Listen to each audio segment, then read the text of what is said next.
Yeah, I've been hearing how the weather's sucking down there. Down here we've been having 80-degree weather. Must be nice. Man, Over here, bro, it acts so walky here in Maryland. Even though we recording, that's what's up. It just acts so walky over here. It's like one day I want to be spring, then summer, then fall, then back to the yeah. I'm just Mm. what's really going on? what is it? Should this be the time where I like intro the pod now since we're recording? Yeah, I should get to probably that. Yeah, so think I probably should. yeah. Yeah, Yeah. Welcome to another edition of the one, the only. It's the campus rundown right here on Historically Black Sense, y'all. What's popping? Okay, I go by the name MC, and I got some amazing co-hosts with me as usual. What we got on the call today, man?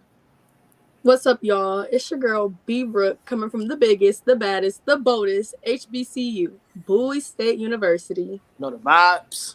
What's up, everybody? It is your girl Hadassah, aka Dawson Rain, coming all the way from the one and only A&M, Alabama A&M University. Nah, I ain't keep going. I was rocking. Yeah. Next time. Yeah.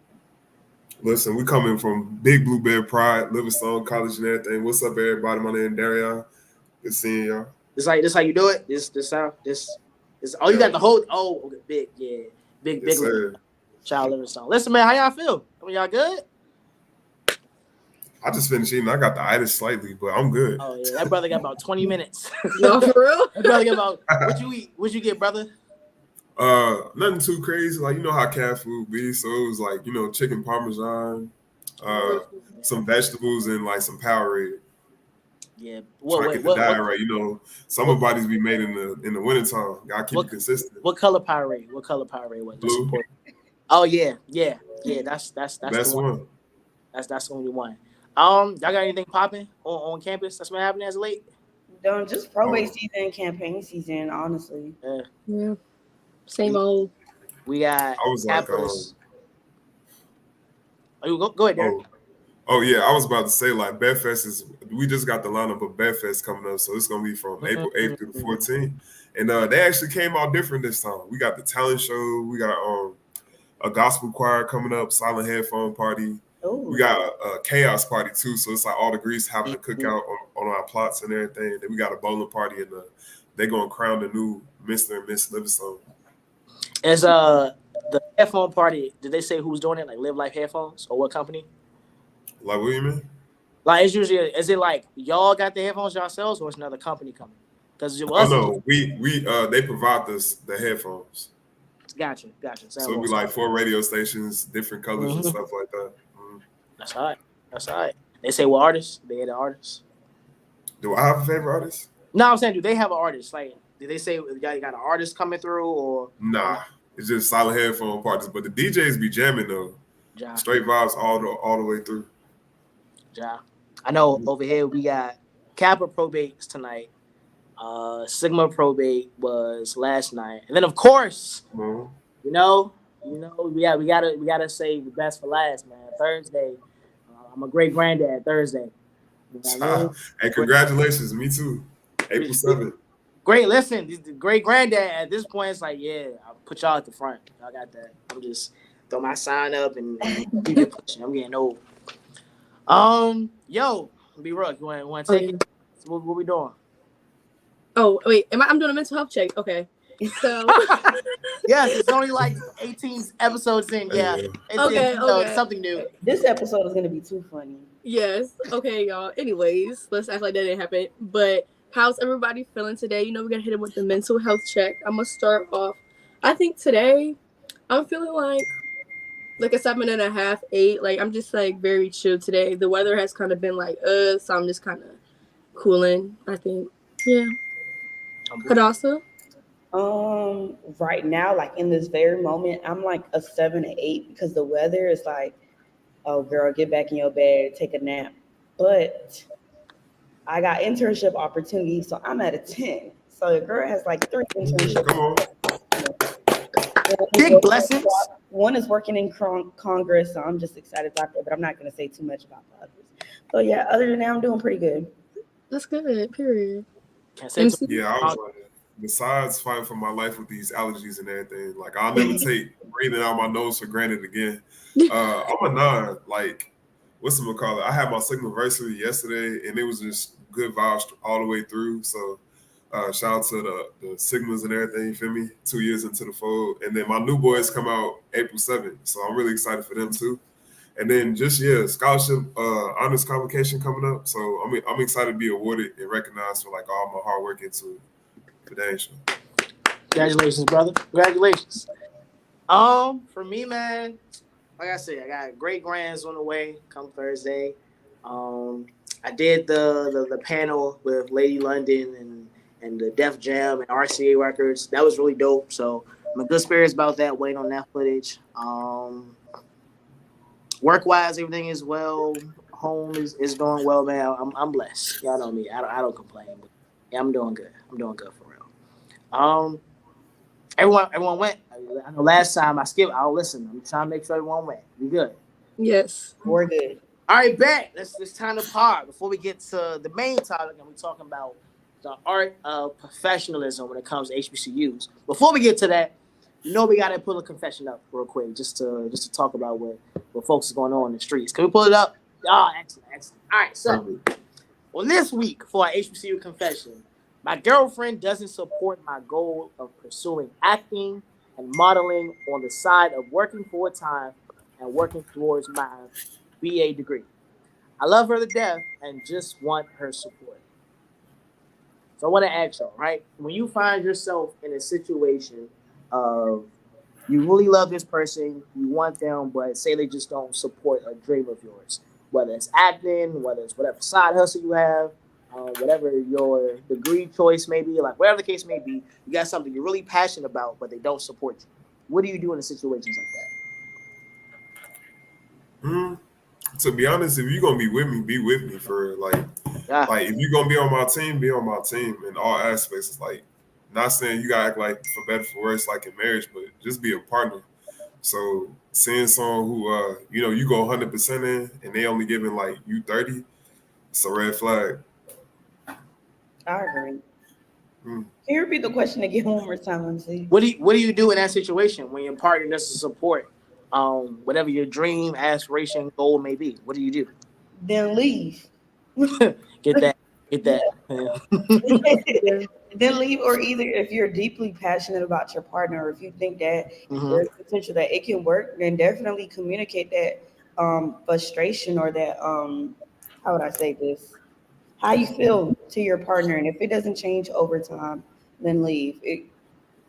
I don't see no wrong with leaving. Yeah, I agree with both of y'all, and I just feel like for the confession and specifically, why can't you support modeling and getting your degree and working? Like, what is there not to support about that? Like in that situation, like why are they not supporting you in that? But like everybody else saying, like I feel like if you can't support me and be on my team, then what are we talking about? What if it might be a situation where, okay, say your partner doesn't support it because maybe they're saying it's unreasonable, right?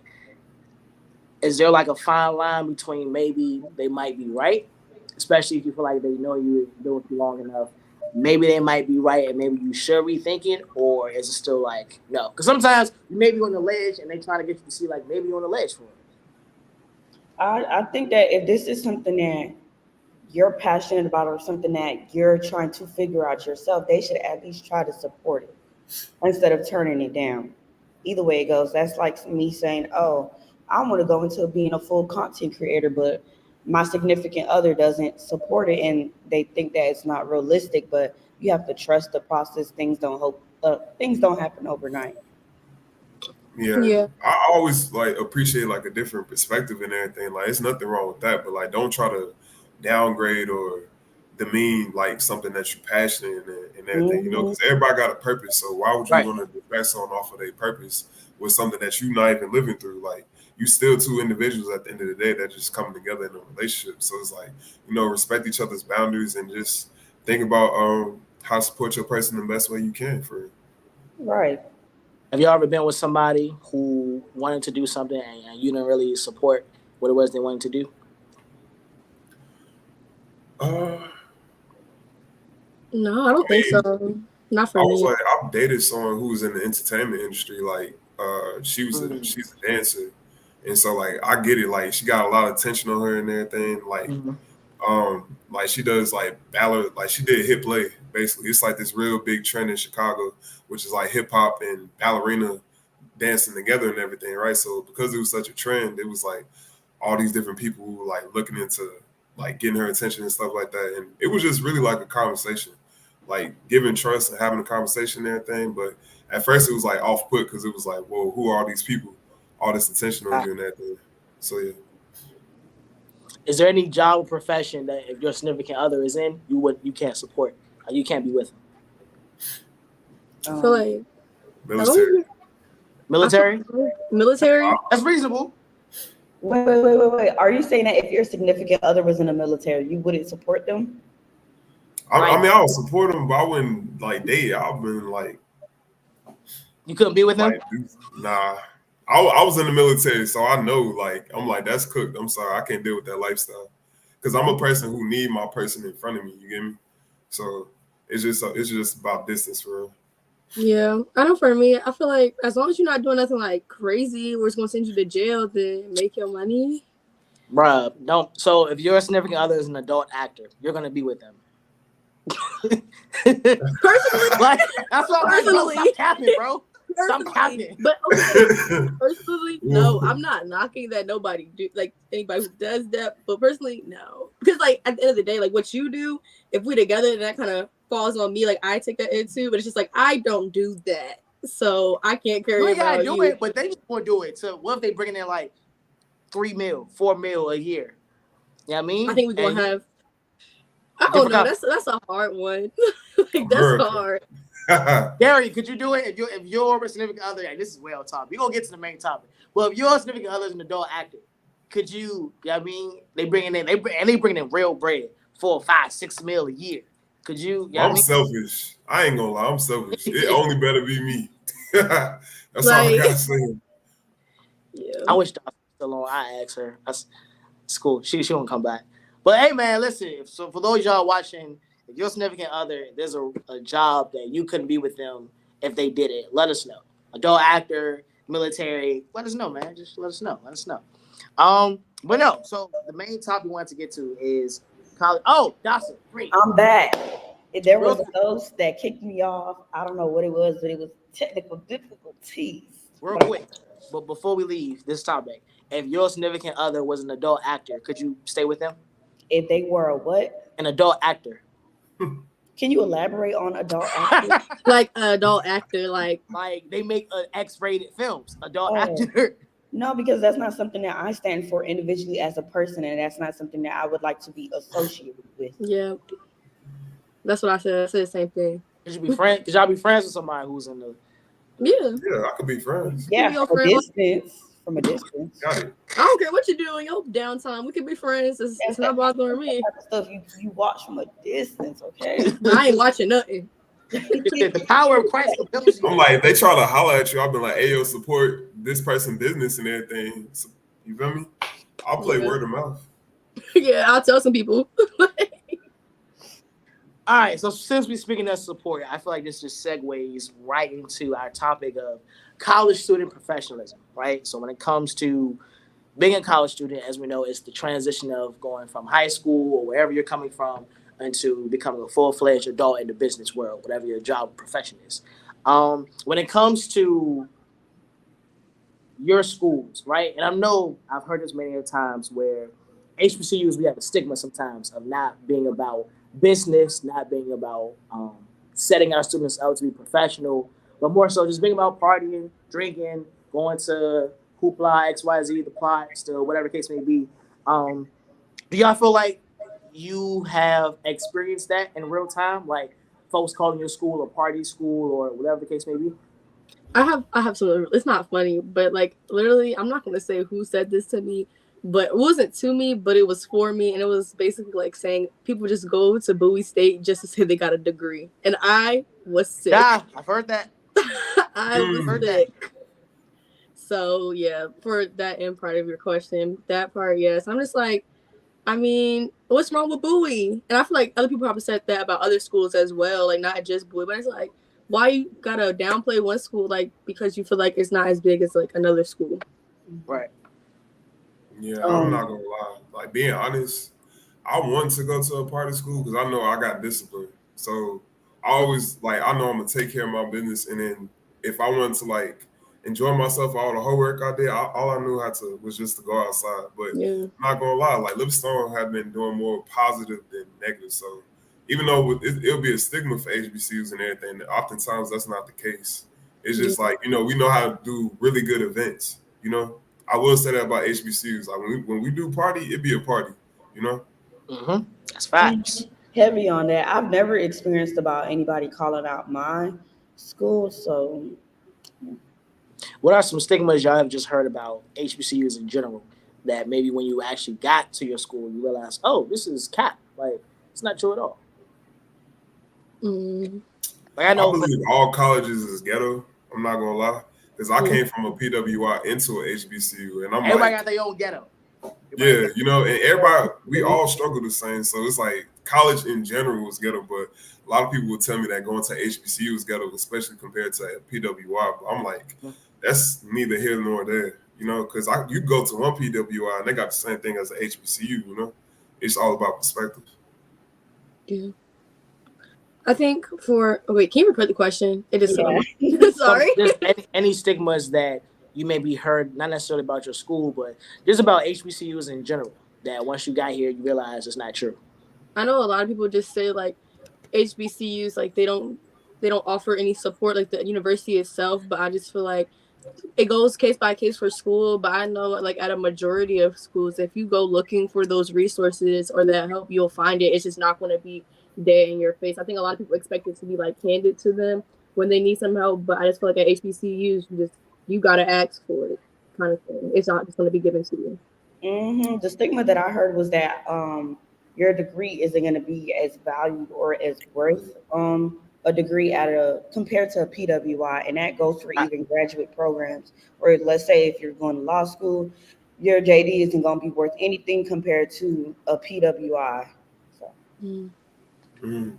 I think from what I've seen, it's that if you want to, and this is somewhat true but not true, if you want to say go into whatever profession, you have to act a certain way. Like you can't want to be a doctor and then go out and have fun or be shaking. You know what I mean? Which I think that to a degree is true. I think more so in terms of like if you're broadcasting on social media. But just because I want to go be a doctor or a lawyer or whatever profession doesn't mean you can't enjoy yourself as a college. Right.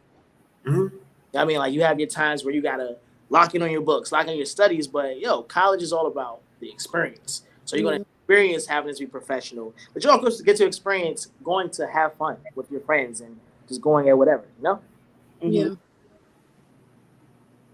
Would y'all say that y'all have been set up for success at your schools? Absolutely. Like how so? Everything I've been through at Livingstone and everything have built me up to where I'm at now. So I served multiple leadership positions at Livingstone. Like I'm talking about ranging from big ones like Phi Beta Sigma Fraternity Incorporated, NAACP, Student Government Association, Royal Court.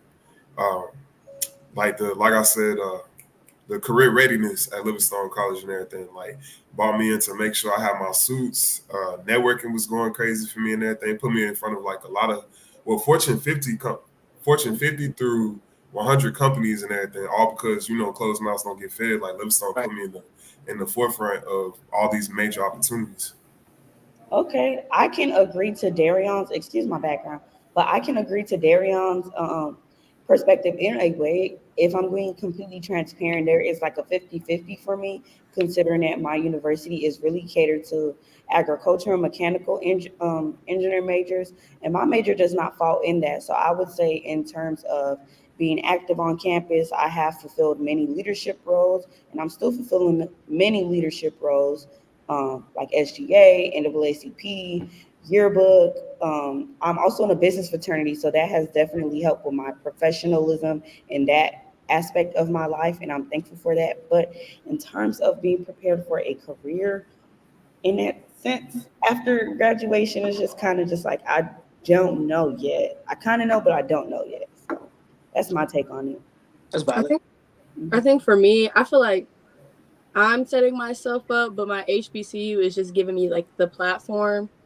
But like career-wise for me, I can say with the broadcasting, I think Bowie kind of looks out good for communication. So like when it comes to broadcasting in my major, I feel like I've gotten the most like out of it and like what saying like what they give because I've gotten a job through my school, but outside of it, like at another school, just because what I did at Bowie, at just for an experience. So I feel like I said, 50-50. Yeah, that's real. Yeah, I think I echo exactly what Charles is saying. How like, especially you'll be Bowie is going to you'll have the outlets, right? So to do the media team, to do the BSU TV, to do the radio station, to do the Experience Bowie State. But I realize, especially within this field, a lot of it is, and this goes to a lot of things. It's not what you know, it's who you know and what they're willing to do for you. Yep. So it's building those connections. So when you have a chance to like work in the CIAAs, right? When we're there working in media, not just working in media, but talking to the people who are running the CIAA media portion. So that way we can be guaranteed to come back next year and do things outside of it. So I think a lot of it is utilizing the tools you have, but also making sure that you're doing the right things with them. Because you can have the tools in front of you, but you don't use them to the best of your ability. It's just like, what's the point? Yeah, I mean, you're not going to close mouths don't get fed. You feel me? Mm-hmm. What would y'all say is the impact that you think social media has on professionalism? Like, is there a certain way you think you should carry yourself on social media? Certain do's, certain don'ts? What would y'all say? Your brand is important, virtual and non-virtual and everything, because that stuff can always follow you. You know, me personally, I was interviewed before from FDIC. It was the Federal Deposit Insurance Company, a corporation, excuse me, and they most definitely like background check.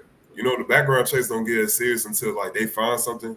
Not me personally, but I had a friend of mine and everything get found something that they posted years ago and put in front of their face at the interview without being foreshadowed that they was going to have this information presented to them, but it was something they had to explain. So it most definitely affects you like career-wise and everything, like what you do like on campus, off campus, like that type of stuff follows you. So I'll be mindful of like I show my true personality, but at the same time I keep in mind about like how that could affect me professionally, you know, because we all human at the end of the day. We don't have to keep up the perfect image. It's about a certain image. Mm-hmm. Yeah, I definitely agree. I feel like when it comes to like your digital footprint and like your career, I know like ever since I was younger, my parents always like taught me about that and being careful about what you post on social media. And then as like, you go through school, they always tell you. And I've like, not me, but I've seen other people like how your story said about your friend, like people who have like old stuff has came up and now it looks crazy on you because like you're trying to do this, but look at what you did 2 years ago, posted on Instagram. Right. And I know also as being like an athlete, you can't post everything you do just because it's like people are looking at you as an athlete. They're not going to be like, oh, they're out partying, cups in their hand, doing a whole bunch of other stuff. And like, oh, so she's an athlete. And I feel like that goes for other careers and other things that you do as well. Like going back to the doctor instance where you're like, you're not going to be going out partying every weekend. But it's like this, I would say, if you don't want your mama to see it, don't post it. Mm-hmm. That's so true. That's so tea, honestly. Like if you don't want a family member or a certain somebody to see something and don't post it like on social media, you should always be living your truth. And if you're watching this, take that into consideration, especially as somebody who is coming into college. A lot of people do look at your social media, especially if you're aspiring to be a student leader on campus. If they see you on Instagram and you probably in the close friends, you lit. It's okay to be turned and lit, but make sure you do it at a minimal or just don't post it on your social medias at all. Do it in privacy. Don't set yourself up. Like, don't. And I think that, so what you were saying, how depending upon your profession, it's like there's a double standard. Like for me, example, my profession is in entertainment. So me posting me being at the party and saying how lit everyone is, it adds to my resume. It's like, oh, look what I do. Versus, if you're trying to be a school teacher and they see you out here, shaking that monkey at Saturday night, you know what I mean? It's like, okay. Yeah, and we've all, there's definitely been not chances, but things I've seen on Twitter where it's like folks put up an old video of whatever, and next thing you know how Twitter is, they find where you work at, next thing you know, you laid off from it. So, you just reminded me of something. What? Yeah, people are always watching, like Mm-hmm. no matter what you're doing. So everybody, like you could say like, hey, everybody, no recording, no cameras and everything, but all it takes is that one person to, you know, it could be anything and everything, but that really could set you up in like what you had said, and just it could affect you in a positive or a negative way. Because I'm not gonna lie, I've done speeches before for Livingstone. I didn't even know people was recording, and then now I can use that on my LinkedIn to show my professionalism and stuff like that. In the same way, they could show you like having a good time at a party, and then that stuff could get brought up, and it was like, this was you, and then it's a double-edged sword for sure.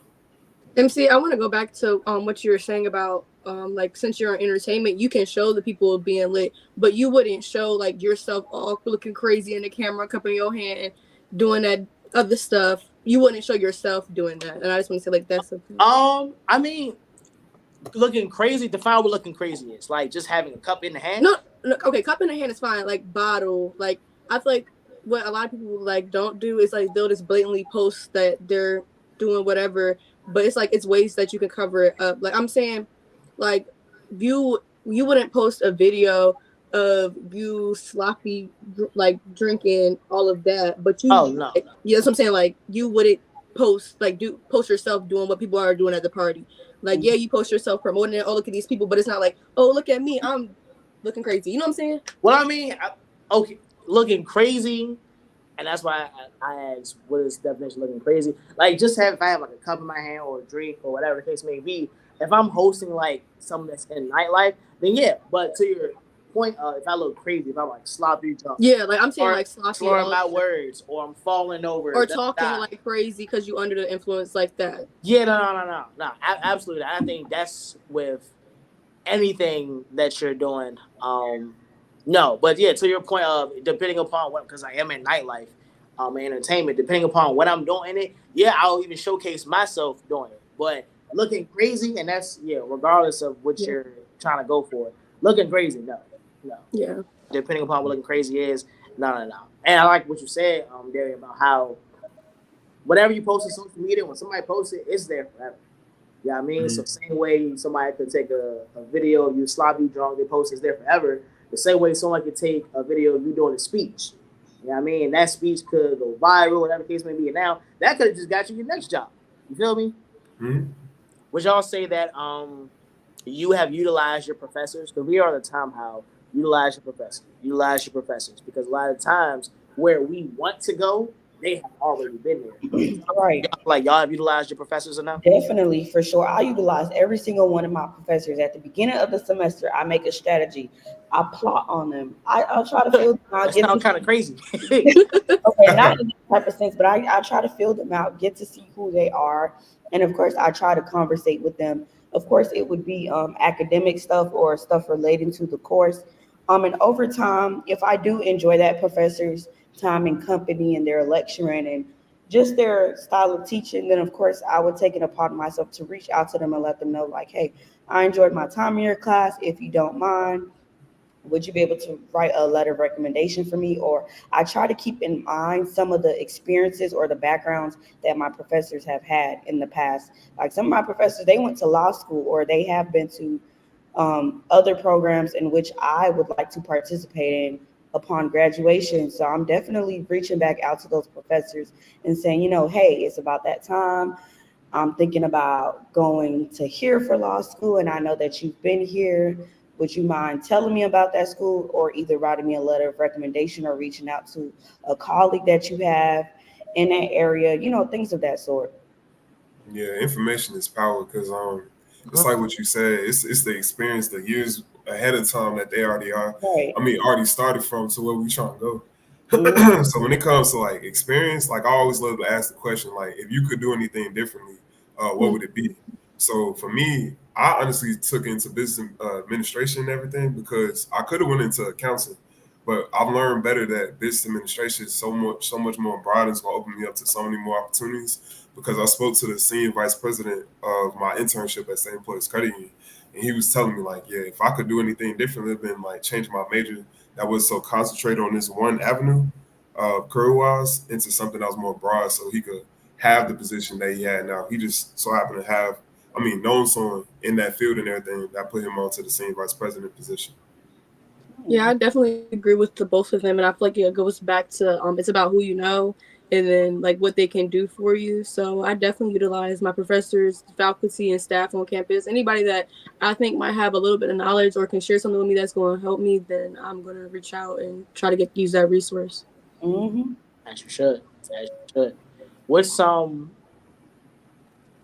What would you say is some do's and don'ts when it comes to going into a job interview, internship interview, things like that? Some do's and don'ts when it comes to actual interview itself.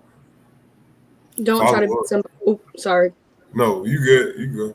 I say don't try to be somebody you're not just to make it seem like you fit what you think that they want. Yeah. Let me.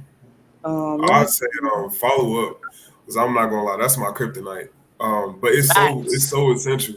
So like you Facts. could have an amazing conversation at the conference with this person that you met on the street that has a lot of substance to them, and you be like, oh yeah, we're gonna talk, and y'all talk that one time, but y'all don't talk again. You don't give up updates or just check up on them and everything. So what I do now is like I have like a calendar every Saturday, especially if we have a trace of something in common and everything. I'll talk about that one thing, like, oh, did you see the NBA playoffs or anything, or who you think is going to win? And then we could always have the tension of talking about the professional way for the main reason why we connected in the first place. But it's like, those check-ins mean a lot because, like I said, you got to build that relationship. So it can mean something for like a letter of recommendation or someone recommending you to opportunity and everything because they have the experience and the memories to talk about you. Mm-hmm. Definitely build the relationship, and like Hadassah was saying, get to know the people that you're about to ask for help for. Like, don't go up to somebody you just, oh, I think they might be able to help me, and just try to ask for something off rip because they're probably going to look at you like you're crazy. But building that relationship really helps, and it makes it more personal. Like, you have to make that person want to help you. I have some do's and don'ts. The first don't that came to my head because I just had so many interviews within the past 2 weeks. Don't continue to say it is a common thing that we say and that allows Yeah. us to feel comfortable while speaking, but please refrain from saying do be energetic. I definitely just said do be energetic. It's so common. Do be energetic. Also, do research about that organization, company, whatever it is. Do your research. I remember I had an interview last summer for a scholarship. I just said again. They asked me questions about the organization and they asked me what did I know. I didn't know much, but I did just a minimum research, and ever since then that stuck with me. Whenever I'm going into a company, organization, whatever interview that it is, do your research, get to be familiar with it, find something that resonates with you, or figure out your why, your purpose. Let me see some other do's and don'ts. Do wear business professional if you feel like it's going to be casual, business casual, of course. Smile, ask questions, definitely ask questions, follow-up questions, like Darion said. Follow up, don't be afraid to ask whatever questions that come to mind. I could go on and on, but those are the top in my perspective. I have a don't that just came to mind, and hear it all the way out before you look at me crazy. Don't be on time, because on time is late. You need to be early, because Oh, early is on time. there you go. To be early is to be on time. To be on Yes. time is to be late. To be late, don't even show up. Don't even show up. I agree. I absolutely. And what is early? I would say 15 minutes, I think. Yeah, 15 minutes. Yeah. Give yourself time, and that gives yourself time to calm down, get your thoughts together, and just settle. You're not like trying to rush there, you running in, and you don't have your mind right. So give yourself the time. Because I know for me, I don't be giving myself a lot of time, and that's not just for interviews or anything, but I feel like if you just give yourself that time, living testimony, it's a lot easier and a lot less stressful. Oh, one more thing that helps. And I just gave this advice to my younger cousin who has an interview on Thursday. She asked me, how do you answer interview questions? What I do is I write down a set of general questions that I know this company or organization is going to ask me, and I would write down my sample responses. I'll have that on the side of the screen or somewhere where I can look at just in case if I feel like I'm getting tongue-tied or I can't remember, or certain things that I know for sure I want to definitely say. Spitting. Yeah. And to piggyback off what you said on the sample answers and everything, the STAR method is really helpful. Like it helped me out in so many situations, especially when I'm trying to point out my weaknesses. I'm making that into strengths. So I'll say something like, the STAR method is situation, task, action, and result. So when you break that down and everything, you just go into the situation saying, "Hey, I'm trying to put together an event, right?" And then you go into the task, which is like which will usually have to do something with the position that you have in that organization for that event. And then you break down into the actions of what you had did to get the result, which is the end of the STAR method, is the result and everything. That put me so far into my interviews and everything, which like left people impressed every time. So the STAR method is really useful. Yeah. I have one more. Oh, I'm sorry. That's it. What? No, go ahead. I have one more Go to ahead and do. drop it in. I would say like do have confidence when you go in there. Like they were both saying, they're going to ask you questions. Have that confidence in yourself and know what you're bringing to the table and what you can do for them. Like have no doubt in your mind of what you bring to the table. You're just there answering the questions. Just have it ready. And like Dasa was saying, like she has her set on the side just in case she gets tongue tied. Know who you are, and that just goes back into like know what you can offer. Because when they ask you those questions, like, oh, I already got this because I know I can do this, this, and this for said opportunity. Mm-hmm. Oh yeah, on the tidbit on the filler words, I took a speech class at Livingstone, and pausing helps a lot to not say a filler word. Mm-hmm. Yeah, that was a big thing that she taught us. That helped a lot. Facts. I definitely agree with that. I would say, I guess we practicing now by taking a pause. I would say, okay, well, one. What would you all say? Because one of y'all said it in terms of make sure you dress the part. What would you all say are some like do's and don'ts in terms of what you can wear and what you can't wear for an interview? Because it might be another occasion where like you got to dress up where it might be okay, but for an actual interview, it might be like, nah. Wear a belt at all times. You can never go wrong wearing a belt. Right. I feel like depending on the job, like if you know it's a strict job, like you know some jobs you can't have tattoos, you can't have piercings or color hair. Just know that beforehand. Like I know for me, I want to do broadcasting like new stuff. So if I'm going into an interview, I know I'm gonna take one of these out, flip this up, and make sure like everything's not like out because they want that cut clean look. And even like with my tattoos and everything, like you just don't count yourself out because of what you have, and at least get the job first. Right. Get the job. Yeah, emphasis on that.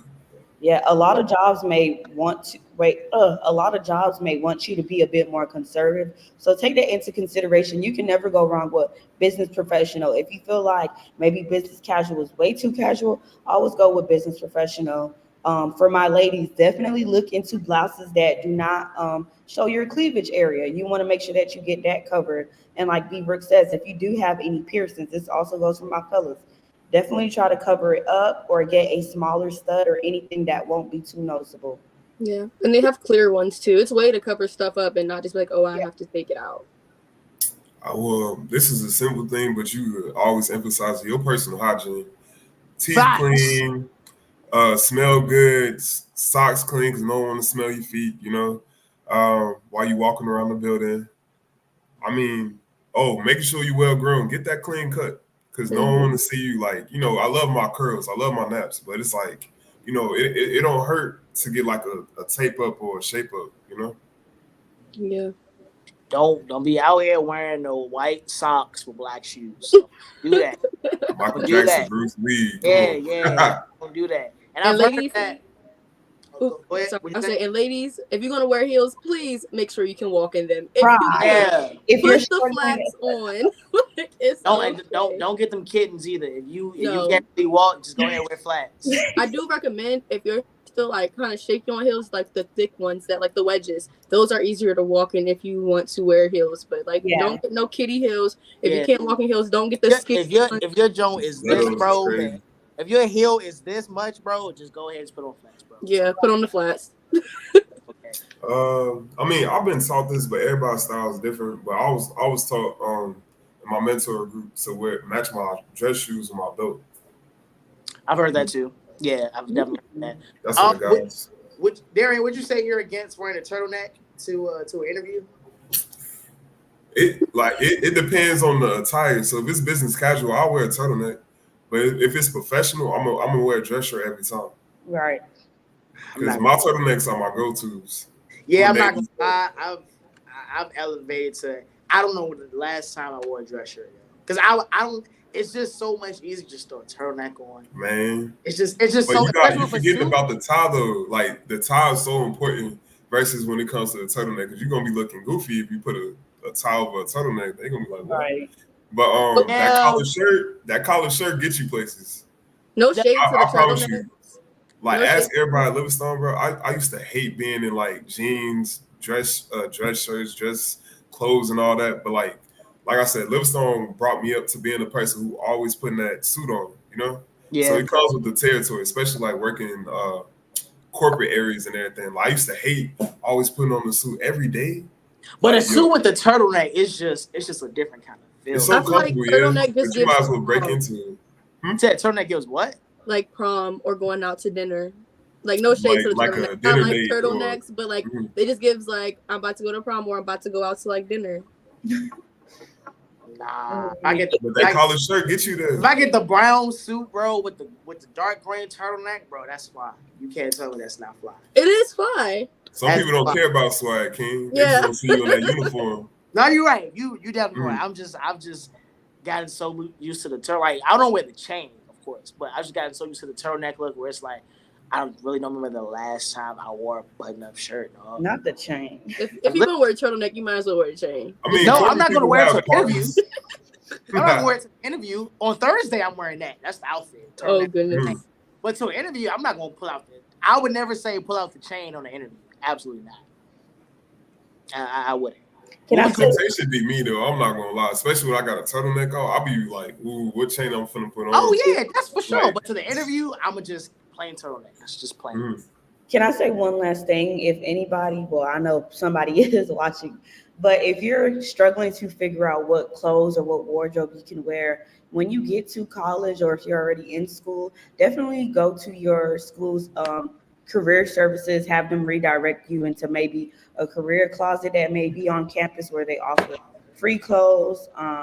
Check that out, and don't feel bad about taking free clothes, y'all. Like it's I'm a proud member of that department. What? Yeah.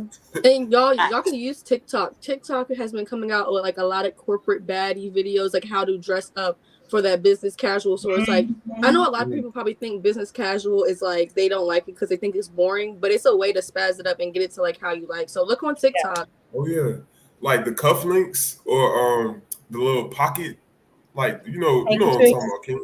Yeah, the handkerchiefs and stuff like that. Like, it's most definitely for the man, you know. Me personally, I get the tie clip and everything just to match with the shoes or the belt. Come on, I get hyped about that stuff. Brother flat, that brother. Or the earrings. Oh yeah.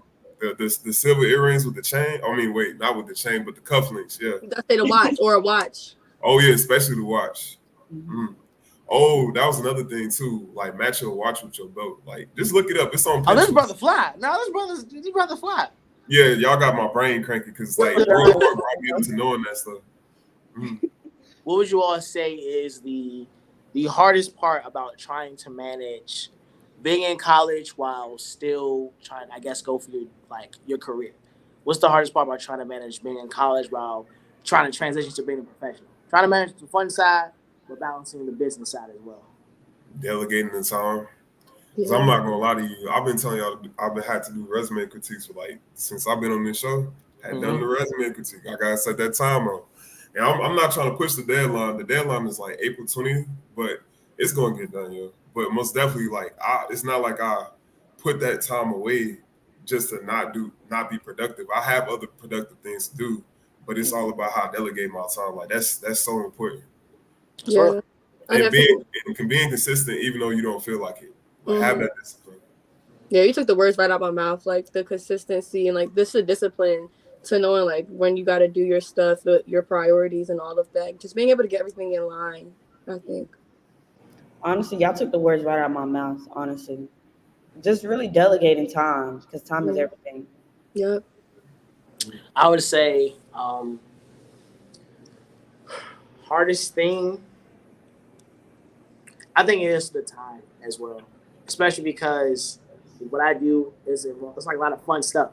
You know, like it's a lot of going to be a host of a party, things like that. So it's like when it's time to come to the business side, it's like, I just hosted like 3 parties in a row, bro. I don't feel like doing no, you know what I mean?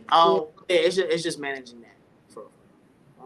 Amen. Anybody else want to offer any advice before we move? All hearts, minds clear. Can we get the A word of the day, Big Dawson? A word of the day. You know what, guys? Last week's A word of the day, I was actually recording behind the scenes, just because I wanted to see how I sounded while I talk, and I kind of just wanted to get like some behind the scenes content. And I think I'm gonna start doing this during every episode. So if you see me just going on the side, I'm just getting some content. But for today's A word of the day, our accountability check that we do each and every night here on the Campus Rundown. I'll start with mine, if I can remember mine from last week. I know it was definitely trying to get some content in, remaking up a quiz. I definitely did get that done, and I think I passed that quiz. Yeah, I passed that quiz, and it was something else. I think it was going to all the probates, and that I did. Probate season is just exciting, seeing everybody cross into all of these beautiful sororities and fraternities. That's just something great within the African American community and the HBCU community. But my accountability check is to... You don't even know. You don't even know. It ain't there. You don't even know. Better get it. It's coming. You got it. The Jeopardy song is playing in my head. Mine is to do some laundry because I was supposed to do it this weekend. Didn't do that. Clean up my bathroom. Look into more of these internships and finding housing opportunities and things of that sort. And yeah, going to another probate. Yeah. Anybody else want to go? I'm opening the floor to anybody at this point. I'll say never give up and be resilient. Because I'm not gonna lie to y'all, some things just be popping up, and then you like, man, I don't feel like doing it. I don't feel like dealing with it and everything. But never give up, because that'll be like my accountability and everything. Like no matter what the difficulty is, especially if it's something important to you and everything, it's worth the fight if it comes up with something that you're really passionate about, that you care for and everything. So making sure I stay on top of my scholarship, supporting my frat and everything. Like I said, we got New Boys coming out April 7th. And then, showing some time for myself for sure. Like, I got to get that resume done because it's a really big opportunity waiting for me at the end of the day. So, most definitely. Or B-Rose, go ahead. Ladies first. Okay. I remember I accountability check from last week. Y'all, I wrote the paper. It's done and it's turned in. It's about time. Y'all, so I got Can't wait to be like you. Huh? I said I can't wait to be like you. Yes. So I'm pretty sure everything else in my accountability check, I don't think I said too much. I think it was just get that paper done and then like celebrate my birthday. Definitely did that. So I know for this week, instead I'm done catching up, so I want to get ahead in like schoolwork and like I don't know, whenever I have to open up that laptop, because y'all, I hate opening up my laptop. I really just don't enjoy it. But definitely a lot of looking at the screen. Yeah, I just be staring at it like, can something get done? Try to manifest it in the head. Manifest. Right. Like if I stare at you long enough, please just it'll come get up. done. Like, I'm gonna blink one time and it'll blink and it's there. Yes. So definitely just getting ahead so that next week I can just kind of relax because I am going to see Mariah the Scientist. Ooh. And let me see, is there anything else that I want to add on my accountability check? I need to hold this laundry because it's been sitting in my basket for like 2 weeks. MC? For me, I think mine last week was to work on not stressing as much, and I've been doing that, trying to just give it to God and just relax. Period. This week, I got a slew of things. I got some things to send to my agency so I can work out some deals and things I'm trying to do. Make sure these boys are ready Thursday, because if they look trash, I would not be on that stage. I bought a new jacket and everything. I'll walk right off with a new jacket. And just continuing to, again, make sure I'm not stressing too much. Problems arise. Keep my composure, just whatever I have. Just give it to the big man upstairs. That's what I'm trying to do. Right. Well, I hope everybody gets their accountability check done, because I'm definitely going to go back and watch it and make sure. Yes, ma'am. Yeah. And y'all, it's definitely time to lock in, because isn't it like, I think that's our last 4 weeks of school. How much time do we have? Yeah. 4? Okay. Definitely last few weeks. Final stretch. Almost here. Let's go us. Come on now. Yeah. To everyone who's been tuned in, we appreciate y'all so much for rocking with us on this episode of the Campus Rundown right here on Historically Black Sense. Until next time, good peoples, peace and love. Take our advice. We'll see you on the flip side. More power to Bye, you. y'all. Adios, amigos. We still going. And we still